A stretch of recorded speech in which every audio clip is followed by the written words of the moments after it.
Assalamu alaikum. This is lecture 36 of Gender Issues in Psychology. In the last lecture, we were talking about exercise and the uptake of medical facilities.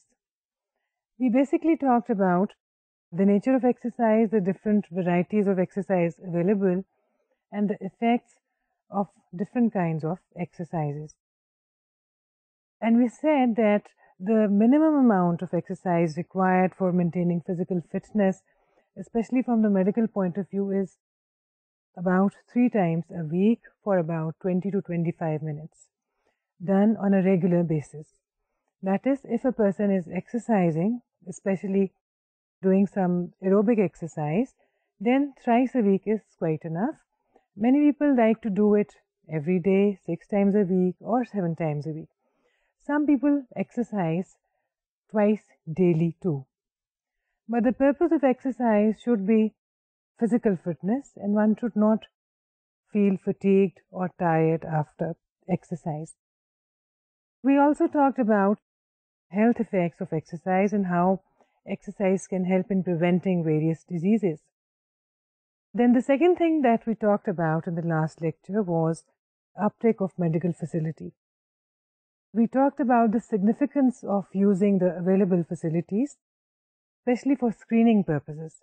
There are many diseases that can be avoided, prevented, controlled, or treated in time if they are diagnosed early and detected without any delay. Many screening facilities are available for identifying and detecting diseases like breast cancer or cervical cancer, cancer of the prostate, or cancer of the testes.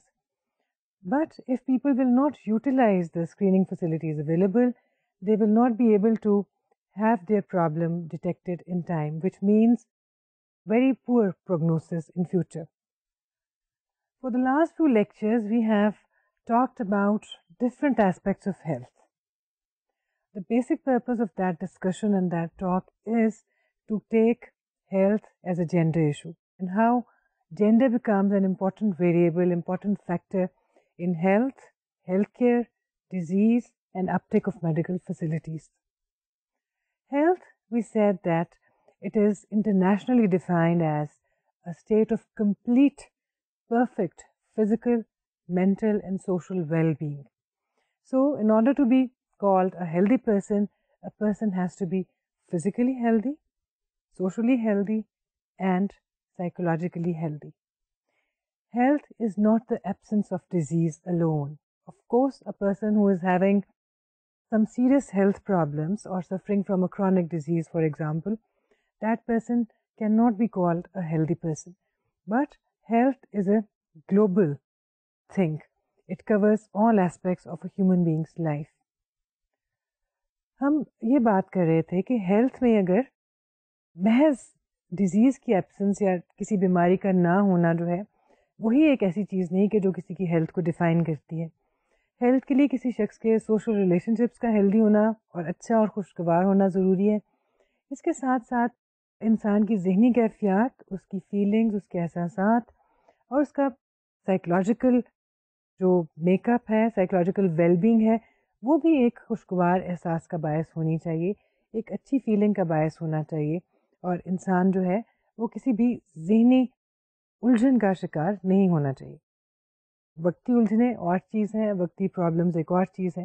But if a person is continuously in a state of conflict اور depression اور some other psychological problem like anxiety, then that person cannot be called a fully healthy person. تو اس کا مطلب یہ ہوا کہ health کے 2 پہلو ہیں، جیسے کہ ہم پچھلے لیکچرز میں بھی بات کر چکے ہیں. ایک تو یہ کہ بیماری نہیں ہونی چاہیے، absence of disease. On the other hand, one should be having healthy lifestyles.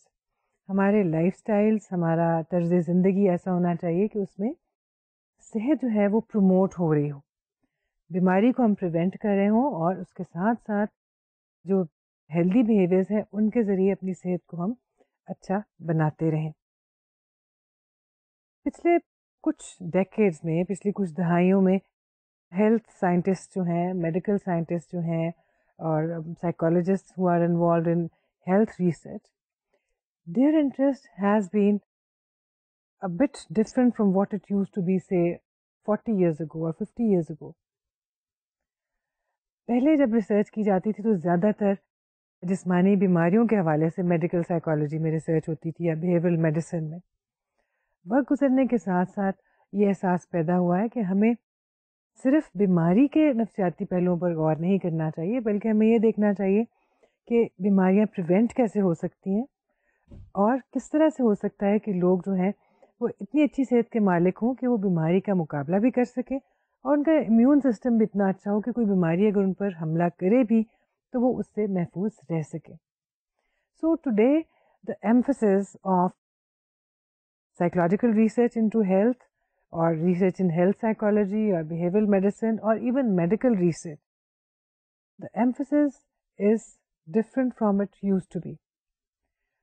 Research, especially in health psychology, has two goals in mind, at least two goals. There are other goals also, but one, disease is to be prevented so that quality of life is improved. At the same time, this research helps and it should help in reducing and cutting down the health care cost. جب لوگوں کی صحت اچھی ہوگی تو health care کی cost خود بخود کم ہو جائے گی.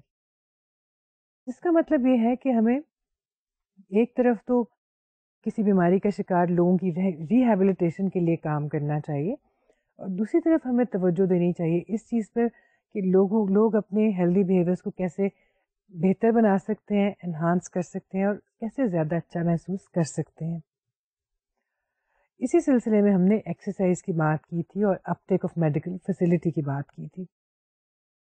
جیسا کہ ہم نے پہلے کہا تھا، آئندہ آنے والے کچھ لیکچرز میں ہم اسپیسیفک ہیلتھ پرابلمس کی بات کریں گے، کچھ خاص ڈیزیزز کی بات کریں گے اور دیکھیں گے کہ جینڈر اس میں کس طرح سے اپنا رول ادا کرتا ہے. We'll be talking about some of the more common, in fact, most common diseases. Some of these diseases are specific to men. They are gender specific. Some are specific to men alone. Some are specific to females alone.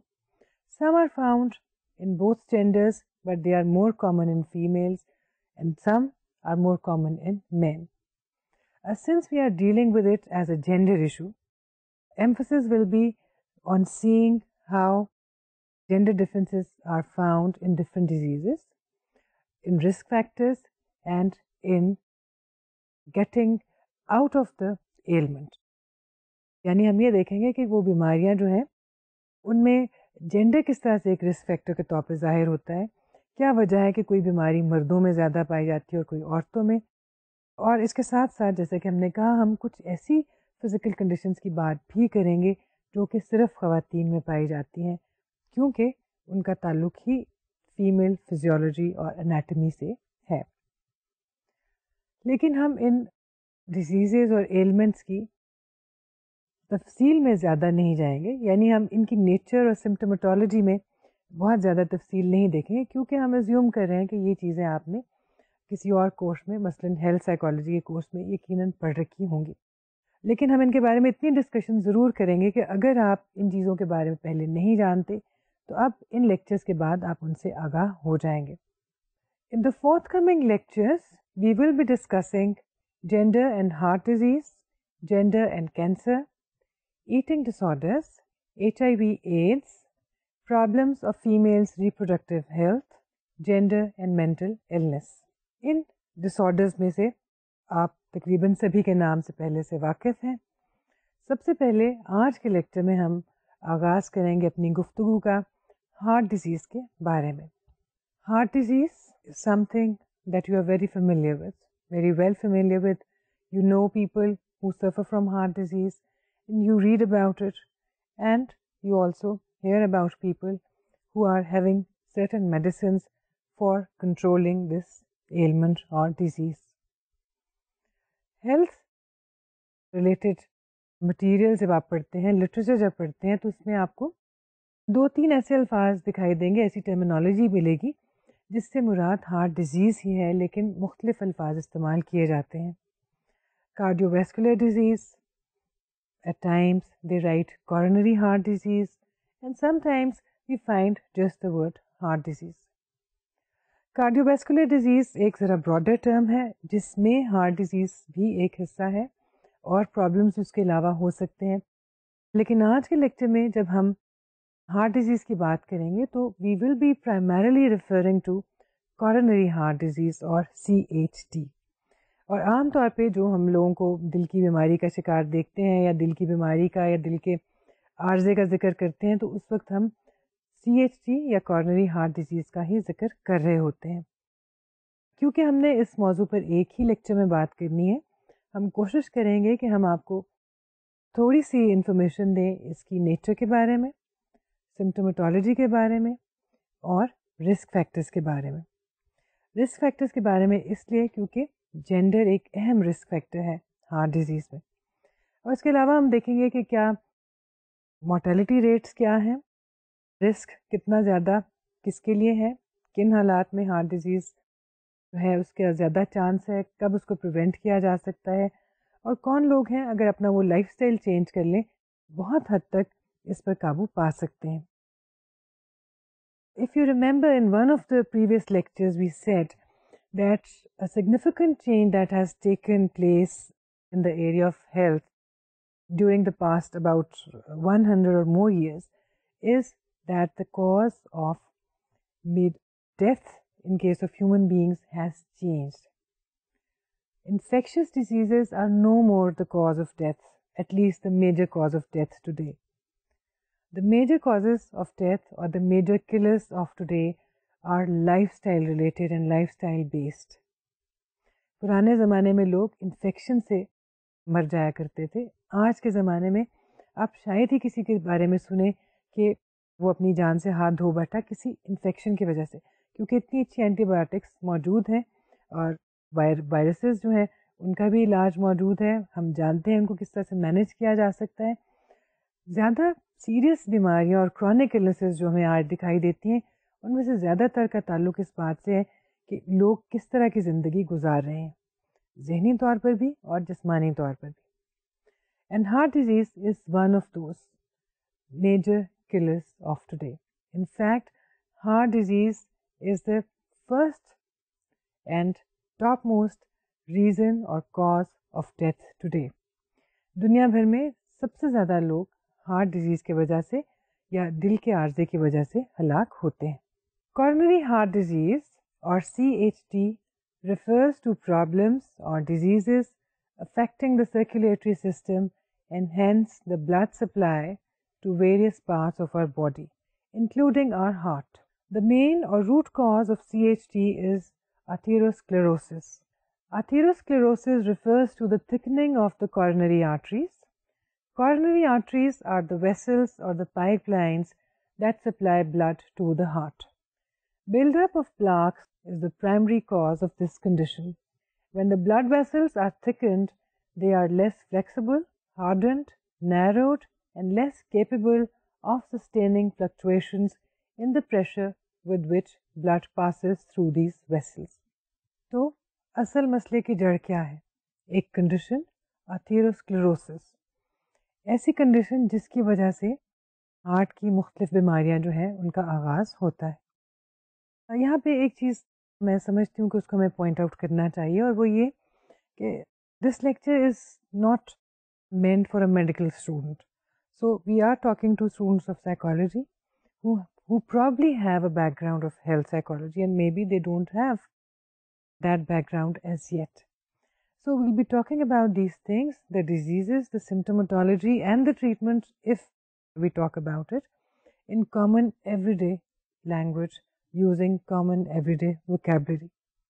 تو atherosclerosis کی بات جب ہم کر رہے ہیں تو وہ ایک ایسی کنڈیشن ہے جس کی وجہ سے بلڈ ویسلس یا ہماری جو شریانیں جو ہیں یا آرٹریز جو ہیں وہ تھکننگ کا شکار ہو جاتی ہیں، جس کی وجہ سے نیرو ہو جاتی ہیں، ان کے اندر پلاک کی ایک تہہ جم جاتی ہے. اگر ہم اس کو آسان لفظوں میں کہنا چاہیں تو ہم میل کہہ سکتے ہیں، لیکن وہ میل نہیں ہے. آپ یوں کہہ سکتے ہیں کہ کولیسٹرول کی تہہ جم جاتی ہے. یوں سمجھ لیجیے کہ ایک تہہ ان کے اندر بن جاتی ہے جس کی وجہ سے اگر وہ ایک خاص سائز کی تھی اور اس تہہ کی وجہ سے وہ چھوٹی ہو جاتی ہے، نیرو ہو جاتی ہے. اس نیرونیس کی وجہ سے اور ہارڈننگ کی وجہ سے اور تھکننگ کی وجہ سے وہ فلیکسیبل بھی نہیں رہتی، جس کا مطلب ہے کہ اگر بلڈ جو ہے زیادہ پریشر سے ان میں سے گزرے گا تو وہ اس پریشر کو اور چینج اور فلکچویشن کو برداشت نہیں کر پائیں گی. اگر تو بالکل آرام سے سکون سے سب چیزیں ہو رہی ہیں, بلڈ بھی ویسے ہی فلو کر رہا ہے, تو ان آرٹریز پہ کوئی زیادہ فرق نہیں پڑتا.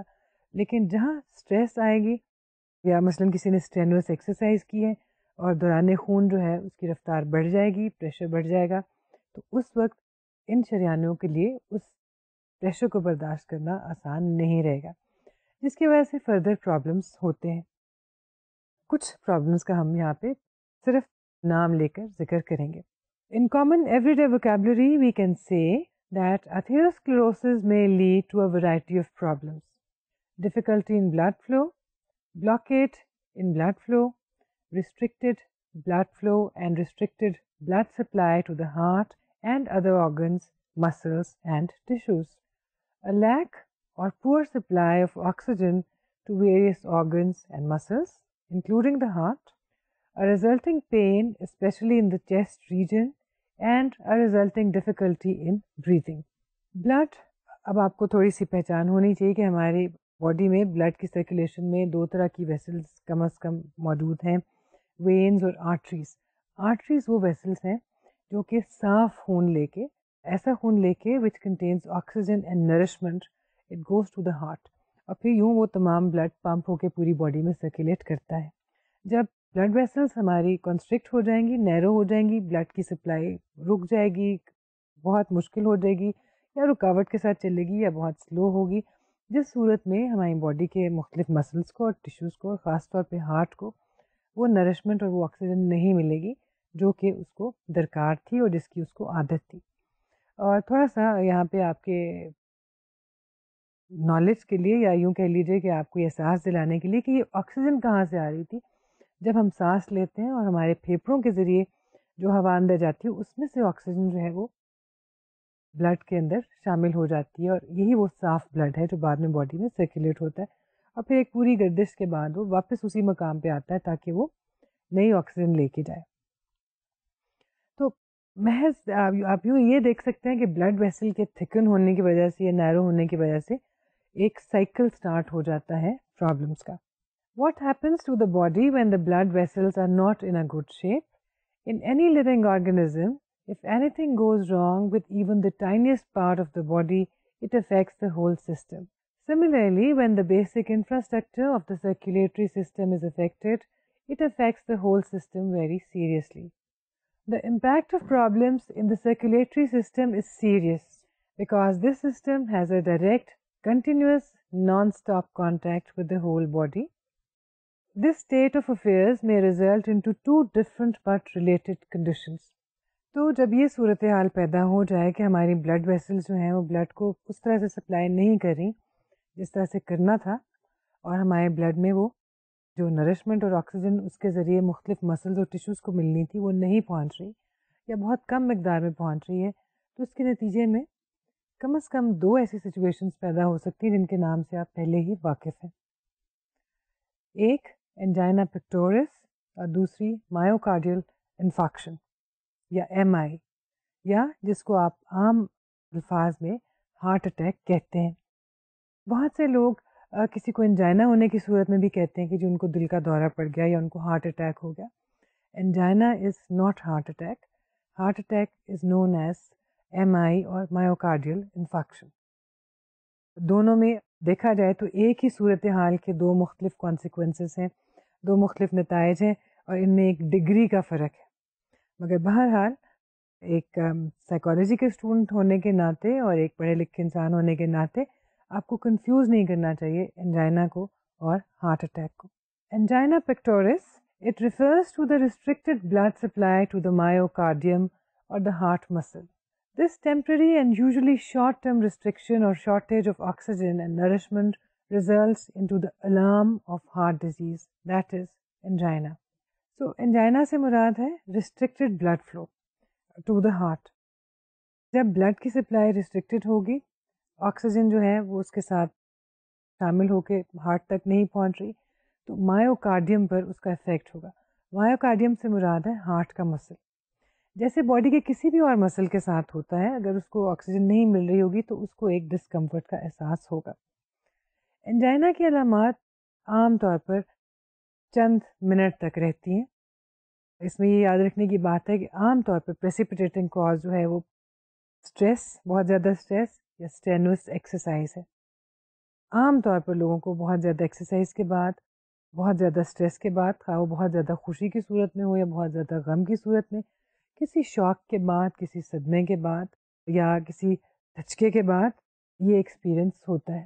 جس شخص کو انجائنا کا اٹیک ہو رہا ہو اس کو ایک گھٹن کا احساس ہوتا ہے، سفوکیشن کا احساس ہوتا ہے، سانس لینے میں اس کو تکلیف محسوس ہوتی ہے. اس کے ساتھ ساتھ اس کو سینے میں درد ہو سکتا ہے.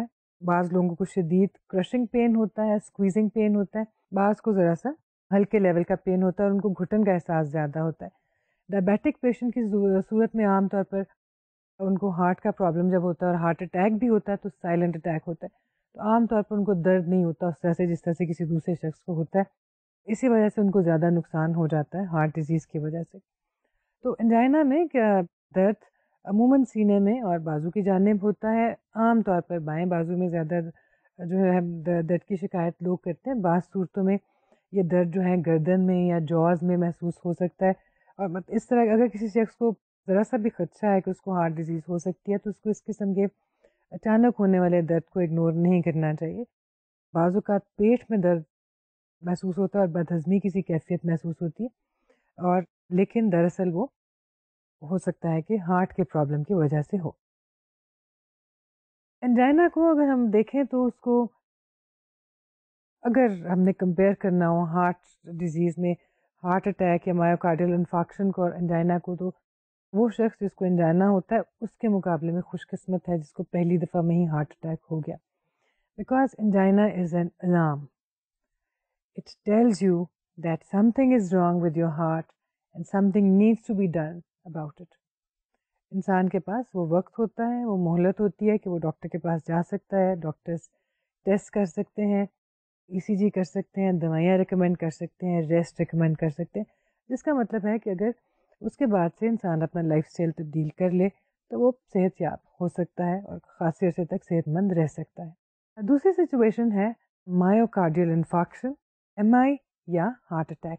Myocardial infarction is the serious form of coronary heart disease when, as a result of obstructed blood supply or blocked coronary arteries, oxygen supply to the myocardium is shut off. It damages the heart muscle. Like any other tissue or muscle, the heart muscle cannot survive without oxygen. As a result, the affected part or tissue of the myocardium dies in the absence of oxygen. The death of a part of myocardium is called an infarction, hence myocardial infarction or heart attack. This damage to the heart muscle is permanent. Myocardial infarction, ابھی ہم نے آپ سے بتایا تھا کہ مایوکارڈیم سے مراد ہے ہارٹ کا مسل. انفارکشن سے مراد ہے کسی مسل کے کسی پارٹ کا ڈیڈ ہو جانا.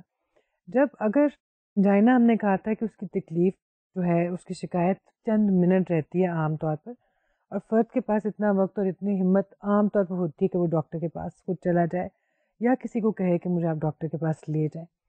انفارکشن کی صورت میں پرابلم ذرا زیادہ شدید ہوتا ہے. اس میں لانگ پیریڈ کے لیے اگر آکسیجن نہیں مل رہی مایوکارڈیم کو یا ہارٹ مسل کو تو کسی بھی اور مسل کی طرح سے وہ ڈیمیج ہو جائے گا اور شدید صورت میں وہ ڈیڈ ہو جائے گا.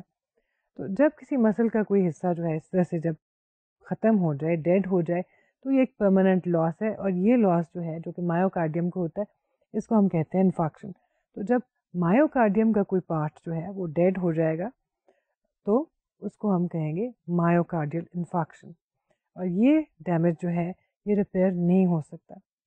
Once again, as a student of psychology, I would like to be aware of one thing. There are different cells and different tissues which, or different muscles which once damaged cannot be repaired again. They do not regrow. ہماری body کے کچھ حصے ایسے ہیں کہ اگر ان کو کاٹ دیا جائے، مثلاً بال یا ناخن، یا ہاتھ پہ چوٹ لگ جائے اور اسکن کٹ جائے، گوشت کٹ جائے، تو کچھ عرصے کے بعد وہی چیزیں دوبارہ موجود ہو جاتی ہیں. لیکن کچھ سیلز ایسے ہیں, کچھ مسلز ایسے ہیں کہ اگر پرماننٹلی وہ ڈیڈ ہو جائیں یا ان کو اس طرح کا کوئی سیریس نقصان پہنچے تو وہ دوبارہ سے گرو نہیں کرتے. مثلاً برین کے سیلز, ہارٹ کے مسلس. اور جبکہ بہت سے لوگ, بہت سے کویکس ایسے ہیں, اور بہت سے ایسے پروفیشنل کویکس میں ان کو کہوں گی, کیونکہ وہ کسی اور پروفیشن سے لگتا ہے کہ ان کا تعلق ہے, لیکن جو وہ کر رہے ہیں وہ کویکس والی حرکت ہے. وہ لوگوں کو اس امید میں مبتلا کر دیتے ہیں, یہ چکر دیتے ہیں کہ آپ ہمارے پاس آئیے, ہم آپ کو ڈرپس لگائیں گے اور آپ کے نیورونز اور آپ کے برین کے مسلز اور آپ کے ہارٹ کے مسلز دوبارہ سے گرو کر جائیں گے. ایسا کبھی نہیں ہو سکتا. یہ محض جہالت کی بات ہے اور لوگوں سے روپیہ بٹورنے کی بات ہے. So you should be aware of the fact that once an infarction has taken place, that part cannot grow again. So یہاں سے سیریسنس کا اندازہ ہوتا ہے کہ کیوں اس بیماری کو اور ہارٹ ڈیزیز کو پریونٹ کرنا اتنا اہم ہے, جبکہ پریونشن بہت آسان ہے. Change your lifestyle and prevent the disease. Myocardial infarction کے سمٹمس کیا ہیں؟ The symptoms of an MI may include severe crushing or squeezing pain in the chest, arms, shoulders, back, abdomen or jaws, weakness, dizziness, nausea, a feeling of severe suffocation or difficulty in breathing. تقریباً اسی طرح کی علامات ہیں جیسے کہ angina میں, لیکن بہت زیادہ شدید, بہت زیادہ تکلیف دہ. اور پہلی دفعہ اگر کسی کو ہارٹ اٹیک ہو رہا ہو تو اس کو اندازہ ہی نہیں ہوتا کہ مجھے کیا تکلیف ہو رہی ہے, لیکن تکلیف اتنی شدید ہوتی ہے کہ وہ یقیناً دوسرے لوگوں کو اس سے آگاہ کرتا ہے. ہم نے بھی کہا پہلی دفعہ, اس لیے کہ بہت سے لوگوں کو 2 یا 3 ہارٹ اٹیکس بھی ہوتے ہیں. لیکن عام طور پر اگر کسی ینگ شخص کو ہارٹ اٹیک ہو اور اس کو ہارٹ اٹیک ہوا ہے اور پہلی دفعہ ہوا ہے اور اس کی عمر زیادہ نہیں ہے, تو پہلا ہی ہارٹ اٹیک فیٹل ثابت ہوتا ہے. بڑی عمر کے لوگوں میں عام طور پہ 1 سے زیادہ اٹیکس بھی ہو سکتے ہیں. The risk factors in coronary heart disease. Some risk factors in CHD are inherent and fixed, over which one has no control. کچھ رسک فیکٹرز ایسے ہیں جن کو آپ تبدیل نہیں کر سکتے. آپ پیدائشی طور پر ان کے حامل ہیں, آپ کو وہ چیزیں ملی ہیں نیچر سے یا جینیٹکس کے ذریعے. مثلاً فیملی ہسٹری, آپ اس کو تبدیل نہیں کر سکتے. کنجینیٹل ڈیفیکٹ اگر کوئی ہے, کسی کے ہارٹ میں شروع سے پیدائشی طور پہ کوئی پرابلم تھا, وہ تبدیل نہیں کیا جا سکتا. اور ایک اور risk factor that is inherent and unchangeable, that is the sex of a person. بے شمار ریسرچ سے یہ بات ظاہر ہوئی ہے کہ مرد ہی ہارٹ ڈیزیز پر زیادہ رسک میں ہوتے ہیں, عورتوں کو ہارٹ ڈیزیز کا رسک کم ہے. لیکن بڑی عمر میں, خاص طور پہ 60+ میں اگر ہم دیکھیں تو مردوں اور عورتوں کے ریٹس اور ان کا رسک جو ہے وہ اتنا زیادہ مختلف نہیں ہوتا. دوسری طرح کے رسک فیکٹرز ہیں فزیولوجیکل کنڈیشنز. کچھ ایسی فزیولوجیکل کنڈیشنز ہیں جن کے اوپر ہمارا اختیار نہیں ہے, ہم ان کو بہت حد تک کنٹرول کر سکتے ہیں, مینیج کر سکتے ہیں, ان کے لیے علاج موجود ہے, جیسے کہ ہائپر ٹینشن یا سیرم کولیسٹرول, اوبیسٹی یا اوور ویٹ. یہ وہ چیزیں ہیں جن کو مینیج کیا جا سکتا ہے, کنٹرول کیا جا سکتا ہے, ٹھیک کیا جا سکتا ہے اور ود ان لمٹس رکھا جا سکتا ہے. ایک اور کیٹیگری جو رسک فیکٹرز کی ہے وہ ہے بیہیورل رسک فیکٹرز اور life style related risk factors. Research سے بہت کلیئرلی ہمیں یہ ایویڈنس ملتی ہے کہ کچھ بیہیویئرز ایسے ہیں جو ڈائریکٹلی رسپانسبل ہیں یا پازیٹیولی کوریلیٹڈ ہیں with heart disease. For example smoking, then eating high cholesterol diets, lack of exercise or no exercise, sedentary lifestyles, and a routine full of stress. اور پھر ایک اور چیز, ایک اور رسک فیکٹر جو کہ بہت سی ریسرچ سے سامنے آیا ہے اور ایک خاصی حد تک کنفرم بات ہے. خاصی حد تک ہم اس لیے کہہ رہے ہیں کہ 100% لوگوں میں شاید ایسا نہ ہو, but the majority of heart patients have a type A personality. ایسی personality which is marked by, characterized by competitiveness, a sense of urgency of time, feeling of irritability, restlessness, anxiety. This is an anxiety prone personality. جو لوگ بہت جلدی گھبرا جاتے ہیں, افراتفری کا شکار رہتے ہیں, they want to meet deadlines all the time. اس طرح کے لوگ جو ہیں عام طور پر ہارٹ ڈیزیز کا زیادہ شکار ہوتے ہیں. تو یہاں پہ ہم یہ دیکھتے ہیں کہ ایک تو انہیرنٹ رسک فیکٹر جو ہے وہ جینڈر ہے, یعنی کوئی شخص مرد ہے یا عورت، اس سے اس کا رسک ڈٹرمن ہوتا ہے.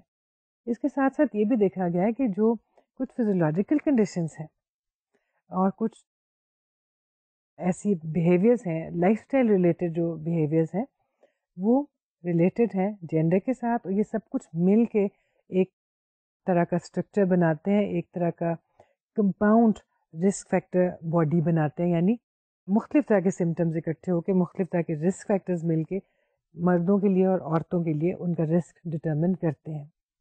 مثلا مرد اور اسموکنگ کرتا ہو اور فیمیل اور اسموکنگ کرتی ہو، ان کے رسک جو ہیں وہ مختلف ہو سکتے ہیں. Gender and coronary heart disease. Heart disease is the major killer in the modern world. Men or women both can develop coronary heart disease at any stage of life. However, men have been found to be at higher risk of developing coronary heart disease. Most of the research findings available on coronary heart disease focus primarily on men. Most of the data available on CHD in women has been yielded by studies involving mixed subjects. Very few studies are available that have investigated heart disease specifically in women. Most of the broad-based data available has been taken from American samples. Although men and women of all age groups may develop CHD, but more men than women die of coronary heart disease. It has been found out that in the US, men at all age levels are at a higher risk of dying of cardiovascular disease. So, جیسا کہ ہم نے کہا تھا، heart disease آج کا major killer ہے. دنیا بھر میں ہونے والی اموات کی سب سے بڑی وجہ جو ہے وہ ہارٹ ڈیزیز ہے. ہارٹ ڈیزیز مردوں کو بھی ہوتی ہے، عورتوں کو بھی ہوتی ہے، عمر کے کسی حصے میں ہو سکتی ہے، لیکن مرد ہائر رسک پہ ہیں. زیادہ مردوں کو ہارٹ ڈیزیز ہوتی ہے اور زیادہ مردوں کی ڈیتھ جو ہے وہ ہارٹ ڈیزیز کی وجہ سے ہوتی ہے ایز کمپیئر ٹو ویمن. ایسا کیوں ہوتا ہے، یہ اس کے بارے میں ہم اگلے کچھ منٹ میں بات کریں گے، کیونکہ عورتوں کو ایک خاص طرح کی پروٹیکشن نیچر نے دے رکھی ہے.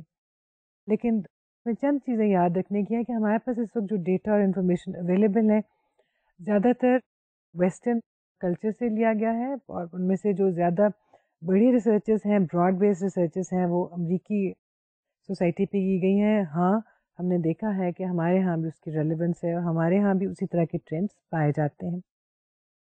اگر ڈیزیز کی انسیڈنس کو دیکھا جائے، مردوں میں ہارٹ ڈیزیز زیادہ ہوتی ہے. مورٹیلٹی ریٹ کو دیکھا جائے تو زیادہ مرد جو ہیں ان کی ڈیتھ ہوتی ہے ہارٹ ڈیزیز کی وجہ سے. The difference between men and women for death cardiovascular disease is the greatest in the middle age years. In people aged 35 to 74 years, men have an almost double rate of death by cardiovascular disease. Yet the rate of female deaths by cardiovascular disease becomes pretty high in age group 75 to 85 years. دو باتیں، ایک تو یہ کہ middle age کے بعد اور جب بڑی عمر میں داخل ہوتے ہیں تو مردوں اور عورتوں کا رسک کو اتنا مختلف نہیں رہتا. کم عمر کی عورتوں میں، ینگ عورتوں میں اور مڈل ایج عورتوں میں کارڈیوویسکولر ڈیزیز کا رسک بہت کم ہے، لیکن عمر بڑھنے کے ساتھ ان میں رسک بہت زیادہ بڑھ جاتا ہے. دوسری بات، ہم نے ابھی یہاں پہ کارڈیوویسکولر ڈیزیز کا ذکر کیا کارنری ہارٹ ڈیزیز کے بجائے. کارڈیوویسکولر ڈیزیز میں عام لفظوں میں جس کو ہم ہارٹ ڈیزیز کہہ رہے ہیں اس کے علاوہ بھی کچھ چیزیں شامل ہیں، مثلاً اسٹروک یا پیرالسس. تو اگر ان تمام کو دیکھا جائے، ان تمام کے رسک کو دیکھا جائے تو ہمیشہ سے جیسے پہلے کہا گیا ہے مردوں میں رسک زیادہ ہے، عورتوں میں کم، لیکن بڑی عمر میں آ کے یہ رسک زیادہ مختلف نہیں رہتا. Gender or sex of a person has been found to be one of the significant risk factors in heart disease. The famous and widely quoted Framingham, Massachusetts research project has identified a number of risk factors for coronary heart disease. یہاں پہ ہم ابھی یہ risk factors بتانے سے پہلے آپ کو تھوڑا سا فریمنگھم اسٹڈی کے بارے میں بتا دیں. Framingham heart study Massachusetts U S میں کی گئی، اور یہ ایسی اسٹڈی ہے جو شاید ہارٹ کے سلسلے میں کی جانے والی اسٹڈیز میں سب سے زیادہ اوتھینٹک اور براڈ بیس اسٹڈی سمجھی جاتی ہے. یہ اسٹڈی 1950 کے لگ بھگ شروع کی گئی، بعض جگہوں پہ 1948 بھی اس کا سال لکھا گیا ہے. 1948 میں شروع ہونے والی اسٹڈی میں 5000 لوگوں کا سیمپل لیا گیا. یہ وہ لوگ تھے جن کو ہارٹ ڈیزیز نہیں تھی، اور ارادہ یہ تھا کہ اگلے 20 سال تک کسی سیمپل کو فالو کیا جائے گا اور دیکھا جائے گا کہ مختلف فیکٹرز جس میں لائف اسٹائل شامل ہے اور ہیبٹس شامل ہیں کس طرح سے ہارٹ ڈیزیز کی ڈیولپمنٹ میں ان کا کوئی رول ہے یا ان کی کوئی ریلیشن شپ یا کوریلیشن ہے. اب اس اسٹڈی نے جس کے بارے میں خیال تھا کہ 1970 تک مکمل کر لی جائے گی, اتنے ویلیوبل ریزلٹس دیے گئے کہ اس کو ایکسٹینڈ کرنے کا پروگرام بنا لیا گیا اور اس کو ایکسٹینڈ کر دیا گیا. اور پھر 1971 میں اس میں مزید 5000 لوگوں کا سیمپل لے لیا گیا. یہ 5000 لوگ وہ تھے جو کہ پہلے والے سیمپل کی اولاد, ان کے اسپاؤسز یعنی ان کے میاں اور بیوی تھے اس میں. اور پھر مزید کچھ برسوں کے بعد ایک تھرڈ جنریشن کو 90s میں اس میں شامل کر لیا گیا. یعنی 5000 لوگ ایک دفعہ لیے گئے, پھر 5000 لوگ لیے گئے اور پھر اتنے ہی لوگ. اس میں یہ کیا ہوا کہ ایک فیملی ہسٹری بھی ٹریس ہو گئی اور یہ بھی دیکھا گیا کہ جن لوگوں میں ہارٹ ڈیزیز نہیں تھی 1948 میں یا 50 میں 70 تک ان میں کیا تبدیلیاں آئیں, ان میں سے کتنے لوگ تھے جن کی ہارٹ ڈیزیز کے ساتھ ڈیتھ ہوئی. تو اتنی بڑی ایک لانگیٹیوڈنل اسٹڈی جو ہے پلان کی گئی اور اس کے بعد اس کو آپ نے دیکھا کہ اس میں فردر سیمپلز بھی ایڈ کر دیے گئے. اس لیے اس کے جو فائنڈنگس ہیں اور اس میں جو رسک فیکٹرز آئیڈینٹیفائی کیے گئے ان کو بہت اوتھینٹک سمجھا جاتا ہے کیونکہ اتنے بڑے عرصے کے لیے اتنے بڑے سیمپل پہ کبھی اسٹڈی نہیں کی گئی تھی. تو فرامنگھم اسٹڈی کے مطابق جو رسک فیکٹرز آئیڈینٹیفائی کیے گئے وہ یہ ہیں: male sex, advancing age, cigarette smoking, hypertension, diabetes, obesity. So اس اسٹڈی کے مطابق سب سے پہلا رسک فیکٹر کہ جن لوگوں میں ہارٹ ڈیزیز زیادہ ہوتی ہے وہ ہے کہ مرد. اس کے علاوہ اگر پھر وہ اسموکرز بھی ہیں, ایکسرسائز بھی نہیں کرتے, اوبیس یا اوور ویٹ بھی ہیں, ڈائٹ بھی ان کی اس طرح کی ہے اور پھر ڈائبیٹک بھی ہیں, تو رسک اس میں بہت زیادہ بڑھ جاتا ہے. بہت سی ریسرچ جو ہے اس کے بارے میں کی گئی ہے اور لوگوں نے اس کے بارے میں کچھ اور فائنڈنگز بھی دی گئی ہیں. ایک فیکٹر جو ہر ایک میں کامن پایا گیا سیکس کے علاوہ, دیٹ از اسموکنگ. آگے ہم کینسر میں بھی یہ چیز دیکھیں گے کہ کچھ کینسرز میں اسموکنگ بہت ڈائریکٹلی ریلیٹڈ ہے اور ہارٹ ڈیزیز میں اس کا بہت ڈائریکٹ کوریلیشن دیکھا گیا ہے. تو آج جو ریسرچ ایویڈنس ہمارے پاس موجود ہے اس کے بعد ہم یہ جانتے ہیں کہ مردوں اور عورتوں دونوں کو ہارٹ ڈیزیز ہو سکتی ہے, زندگی کے کسی بھی حصے میں ہو سکتی ہے, لیکن مرد زیادہ رسک پہ ہیں. Mortality rate from heart disease is higher in men. عورتوں میں بڑی عمر میں پوسٹ مینوپازل فیز میں ہارٹ ڈیزیز کا رسک بہت زیادہ بڑھ جاتا ہے.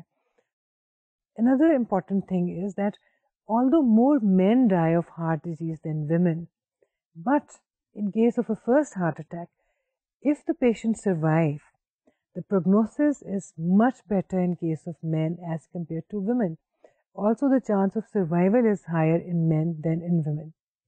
تو رسک مردوں میں زیادہ ہے, دونوں کو ہارٹ اٹیک ہو سکتا ہے, لیکن اگر ہارٹ اٹیک ہو اور پہلا ہارٹ اٹیک ہو تو بچنے کے زیادہ چانسز مردوں کے ہیں, عورتوں کے کم. کم عورتیں پہلے ہارٹ اٹیک کے بعد سروائیو کرتی ہیں, اس لیے مردوں کا پروگنوسس بھی بہتر ہے, عورتوں کا prognosis after the first heart attack کم ہے اور ان کی سروائیول کے چانسز بھی کم ہیں. اس کے ساتھ ساتھ یہ دیکھا گیا ہے کہ کولیسٹرول کا تعلق ہے اور کولیسٹرول کے اندر ہم جانتے ہیں کہ ایچ ڈی ایلز بھی ہیں ہمارے پاس, L D Ls, high density lipoproteins H D Ls, low density lipoproteins L D Ls. جن لوگوں کے بلڈ میں ہم ہمیشہ کہتے ہیں کہ کولیسٹرول زیادہ ہو گیا, بہت خطرناک بات ہے. اصل بات یہ ہے کہ اس کولیسٹرول میں ایچ ڈی ایل اور ایل ڈی ایل کی ریشو کیا ہے. جن کے بلڈ میں ایل ڈی ایل زیادہ ہوگا ان کے لیے زیادہ رسک ہوگا, جن کا ایچ ڈی ایل زیادہ ہوگا ان کے لیے رسک کم ہوگا. اور یہی چیز ابھی ہم دیکھتے ہیں کہ خواتین میں پروٹیکشن کا باعث بنتی ہے. جیسا کہ ہم نے پہلے کہا تھا کہ females are probably naturally protected against heart disease. آخر نیچر نے ان کو کیا پروٹیکشن فراہم کی ہے جس کی وجہ سے ہارٹ ڈیزیز کا رسک ان میں کم ہے اور بہت لمبے عرصے تک وہ اپنی زندگی میں ہارٹ ڈیزیز کے ڈیولپ ہونے سے بچی رہتی ہیں. What causes natural protection of women against heart disease? There is significant evidence available suggesting that young females are naturally protected against heart disease, and this causes a very low rate of females dying prematurely of heart problems. The same factors are one of the possible causes of lower life expectancy of men. However, The protection of women against heart disease is restricted to young and middle age. The possible causes include the following. 1. Estrogen levels. The female hormone estrogen has the quality of diminishing the arousal of sympathetic nervous system, thus having a protective effect. 2. Women tend to have higher levels of HDL, high-density lipoproteins. The high levels of estrogen in premenopausal women have been found to be related to high HDL levels. 3. The HDL have a suppressing effect on the LDL that are considered to have a harmful effect and to be contributory factors in heart disease. Therefore, the higher HDL levels provide a protection against heart disease in women. تو ہم دیکھتے ہیں کہ کم از کم 3 چیزیں ایسی ہیں عورتوں کی باڈی کے بارے میں، ان کی فزیولوجی کے بارے میں، ان کے سسٹم کے بارے میں، جن کی وجہ سے وہ پروٹیکٹڈ رہتی ہیں ہارٹ ڈیزیز کے خلاف. ایک تو ایسٹروجن جو ہارمون ہے، فیمیل ہارمون، اس کی وجہ سے. پھر اس کا تعلق ہم دیکھتے ہیں کہ ہائی ڈینسٹی لیپوپروٹینس کے ساتھ ہے. ایچ ڈی ایل جو ہے وہ عورتوں میں زیادہ ہوتا ہے مردوں کی نسبت، اس کی وجہ سے ایل ڈی ایل جو ہے وہ سپریس ہو جاتا ہے. اس کے ساتھ ساتھ ان کے فنکشنز میں یہ بھی شامل ہے کہ سمپیتھیٹک نروس سسٹم اراؤزل کو بڑی جلدی سبسائڈ کر دیتے ہیں، اس کے اوپر ایک ڈیمینشنگ افیکٹ ہے. سمپیتھیٹک نروس سسٹم کے فنکشن کے ڈیمینش ہونے سے کیا فائدہ ہوگا؟ یعنی باڈی میں جو ایک الارم کی اور الرٹنس کی کیفیت طاری ہوتی ہے، اس کو بڑی جلدی کام ڈاؤن کرنے کا جو ہے ایک فنکشن موجود ہے فیمیل ہارمونز میں اور سے ریلیٹڈ باقی کے فنکشنز میں. تو ایسٹروجن کی موجودگی، اس کے high levels, H D L کی موجودگی، اس کا high level, L D L کا لو لیول، یہ تمام چیزیں مل کے ایک نیچرل پروٹیکشن جو ہے فیمیلز کو پرووائڈ کرتی ہیں. اور یہی وجہ ہے کہ بڑی عمر کی عورتوں میں، مینوپازل خواتین میں، جن میں ایسٹروجن کا لیول بہت گر چکا ہوتا ہے، ان میں پھر ہارٹ ڈیزیز جو ہے وہ پیدا ہوتی ہے، زیادہ اس کا ریٹ بڑھ جاتا ہے اور ان کا مورٹیلٹی ریٹ بھی فرام ہارٹ ڈیزیز بڑھ جاتا ہے.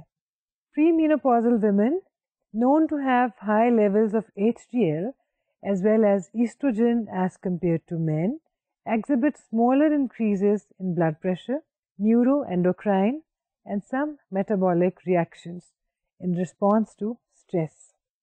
All these protective factors operate in premenopausal women, and the risk of developing heart disease in postmenopausal women is about the same as in men. However, the risk age for heart disease in women is around 15 years later than in men. تو یہ تمام چیزیں ہیں جو کہ females کو ایک natural protection دیتی ہیں. مردوں کے مقابلے میں وہ بہت حد تک، بہت برسوں تک ہارٹ ڈیزیز سے بچی رہتی ہیں. اور اگر ہم مردوں سے کمپیئر کریں تو ہم دیکھتے ہیں کہ عورتوں کو کم از کم 15 برس کی ایج حاصل ہے، ان میں 15 برس دیر سے ہارٹ ڈیزیز پیدا ہوتی ہے. لیکن پیدا تو ہوتی ہے، فیمیلز کو بھی ہارٹ اٹیکس ہوتے ہیں، فیمیلز کو بھی انجائنا ہوتا ہے. وہ کیا سچویشنز ہیں، وہ کیا حالات ہیں کہ جس میں فیمیلز ہارٹ ڈیزیز کا شکار ہوں گی؟ When are women at a higher risk of heart disease, وہ کیا ہیبٹس ہیں، کیا حالات ہیں، وہ کیا عادات ہیں جن کی وجہ سے کوئی بھی عورت جو ہے وہ ہارٹ ڈیزیز کے رسک میں اوپر کے لیول پہ چلی جائے گی apart from growing age. Women's risk of developing heart disease rises in the postmenopausal phase.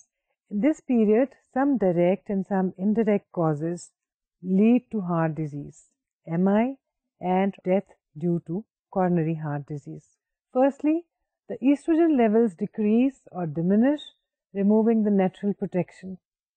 Women tend to gain weight during menopause. That leads to various risk factors, that is, increased blood pressure, cholesterol and ٹرائیگلیسرائڈس.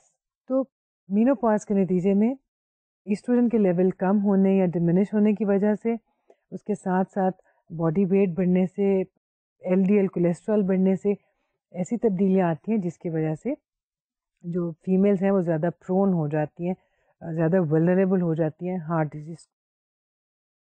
کچھ صورتوں میں female جو ہیں وہ heart disease سے بچ سکتی ہیں. Which women have a lower risk of coronary heart disease? Women with the following characteristics are at a lower risk of developing CHD. 1. Premenopausal women. 2. Women of normal or ideal weight. 3. Physically active women. 4. Women indulging into regular strenuous exercise. 5. Women with lower cholesterol and triglyceride levels. اس کا مطلب یہ ہے کہ اگر خواتین اپنے wait کو maintain کریں، اس کو بڑھنے نہ دیں، ایسی غذا نہ کھائیں جس میں کولیسٹرول ہائی ہے، ریگولر ایکسرسائز کریں، تو اس کے نتیجے میں وہ اوائڈ کر سکتی ہیں ہارٹ ڈیزیز کو، ڈیلے کر سکتی ہیں اس کی ڈیولپمنٹ کو. اس کے ساتھ ساتھ دیکھا گیا ہے کہ مردوں کا رسک جو ہے، کیونکہ ہم نے کہا کہ ان کو تمام عمر میں کسی بھی اسٹیج پر ہارٹ ڈیزیز ڈیولپ ہو سکتی ہے، کچھ ایسے فیکٹرز ہیں جو ان کے لیے زیادہ رسک کا باعث بنتے ہیں. دا رسک فار مین، مرد کب زیادہ رسک پہ ہوں گے ہارٹ ڈیزیز کے؟ Research has revealed a number of variables that cause a higher risk of heart disease in men. 1. Testosterone. The male hormone testosterone, found in high amounts in men, has been found to be linked with competitiveness and aggression. These behaviors are associated with stress and type A behavior. In turn, testosterone has been found to be linked with coronary heart disease. 2. Unhealthy or risky lifestyles.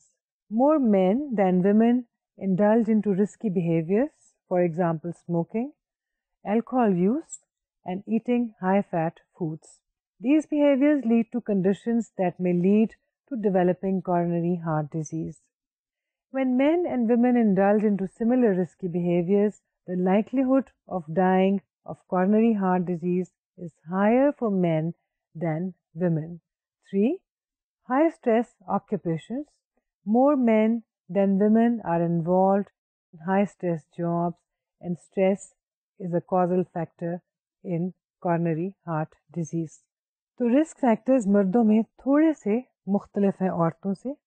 البتہ ہم یہ دیکھتے ہیں کہ آج کل کی جو ماڈرن زمانے کی عورت ہے اس میں بھی یہ رسک فیکٹرز پائے جاتے ہیں. بٹ 1. ٹیسٹوسٹیرون، مردوں میں اس کا ہائی لیول موجود ہے جو کہ ایگریسونیس کے ساتھ ریلیٹڈ ہے، جس کا مطلب ہے اسٹریس کے ساتھ بھی ریلیٹڈ ہے. اور اسٹریس جو ہے ہم جانتے ہیں کہ ہارٹ ڈیزیز کا باعث بنتی ہے. مرد high calorie high cholesterol diet زیادہ استعمال کرتے ہیں، اور پھر اگر وہ ایکسرسائز نہ کرتے ہوں اور اسموکنگ کرتے ہوں تو رسک بہت زیادہ بڑھ جاتا ہے. اس کے ساتھ ساتھ مرد ایسی آکوپیشنز میں کام کرتے ہیں جہاں پہ ہائی رسک موجود ہوتا ہے، زیادہ کمپیٹیٹیو نیچر ہوتی ہے ان کی جاب کی، اور اس میں ان کو زیادہ اسٹریس ایکسپیرئنس کرنا پڑتا ہے گھر کی جانب سے اور اپنے جاب کی جانب سے، اپنی ورک پلیس کی جانب سے، جس کا مطلب ہے کہ ان میں رسک جو ہے وہ زیادہ بڑھ جاتا ہے. ان کو زیادہ ایسی چیزوں کا سامنا کرنا پڑتا ہے جو کہ ہارٹ ڈیزیز کا باعث بنتی ہیں. اور اگر فیمیلز میں بھی یہ رسک فیکٹرز ہوں اور میلز میں بھی رسک فیکٹرز یہی ہوں تو اس صورت میں مردوں کو زیادہ ڈیمیج کا امکان ہے، زیادہ سیریس اٹیک کا امکان جو ہے وہ مردوں میں پایا جائے گا. اور ایک آخری چیز، اس سب کچھ کو ہم اوائڈ کیسے کر سکتے ہیں، پریونٹ کیسے کر سکتے ہیں؟ ایک آسان سا جواب ہے ہیلدی لائف سٹائلز کے ذریعے، ریگولر ایکسرسائز کے ذریعے، وائز ایٹنگ کے ذریعے. ایسی غذائیں نہ کھائی جائیں جن سے کولیسٹرول بہت بڑھ جاتا ہے، اور خاص طور پہ بیڈ کولیسٹرول، LDL والی چیزیں ہمیں استعمال نہیں کرنی چاہیے. اس طرح کا کولیسٹرول استعمال کیجیے جو کہ ہیلدی ہے، گڈ کولیسٹرول ہے، اس میں HDL زیادہ ہے. اسموکنگ بہت سی بیماریوں کی جڑ ہے، خاص طور پر ہارٹ ڈیزیز کی. Try to avoid smoking, and if somebody is a smoker, that person should try to quit in first place, or if quitting is not possible, then cut down on the number of cigarettes smoked every day. Regular exercise کو اپنی عادت بنائیے، ہفتے میں کم از کم 3 بار aerobic exercise کیجیے 20 سے 25 minute کے لیے. اپنی پرسنالٹی کو ٹائپ اے پرسنالٹی نہ بننے دیجیے، اپنی انگزائٹی کو کنٹرول کرنا سیکھیے، اور اسٹریس مینجمنٹ کی ٹیکنیک سے واقفیت حاصل کیجیے اور ان کو پریکٹس کیجیے. اگر یہ تمام چیزیں کر لی جائیں جو کہ بہت زیادہ مشکل نہیں ہے، صرف ان کی عادت ڈالنے کی ضرورت ہے، تو ہارٹ ڈیزیز کو پریونٹ کیا جا سکتا ہے بہت بڑی حد تک. فیملی ہسٹری کو ہم کنٹرول نہیں کر سکتے، کنجینیٹل ڈیفیکٹس کے اوپر ہمارا اختیار نہیں ہے، لیکن باقی کے تقریباً سبھی رسک فیکٹرز ایسے ہیں جو کہ ہم خود سے ٹھیک کر سکتے ہیں. اگلے لیکچر میں ہم کینسر کے بارے میں اسی طرح کی گفتگو کریں گے. تب تک کے لیے اجازت دیجیے. اللہ حافظ.